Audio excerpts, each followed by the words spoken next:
నేను మీ శ్రీనివాస్ చౌహాన్ అడ్వకేట్. మిత్రులారా, ఓ కేసులోని విషయం ఏంటి అంటే, ఒక వ్యక్తి తనకు డబ్బులు అవసరం ఉన్నాయని చెప్పి తన పేరు మీద ఉన్నటువంటి ప్రాపర్టీని మరొక వ్యక్తి వద్ద రిజిస్ట్రేషన్ మార్టిగేజ్ తాకట్టు పెట్టాడు. చాలా రోజులు గడిచినా కూడా ఎవరైతే తాకట్టు పెట్టారో ఆ వ్యక్తి తిరిగి డబ్బు వడ్డీతో సహా చెల్లించటం లేదు, ముందుకు రావటం లేదు. సో ఇలాంటి సందర్భాలలో చట్టం ఏం చెబుతుంది అనంటే, మిత్రులారా, మన దేశంలో లిమిటేషన్ యాక్ట్ 1963 అనే చట్టం అమలు ఉన్నది.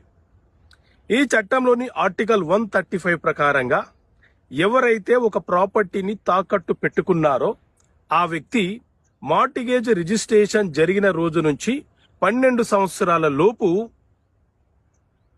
Money recovery suit under the mortgage కింద న్యాయస్థానంలో కేసు ఫైల్ చేసి తనకు రావాల్సిన సొమ్ముని వసూలు చేసుకునే అవకాశం అతనికి ఉంటది. 12 సంవత్సరాలలో ఒక్కరోజు దాటినా కేసు వేయడానికి అవకాశం లేదు.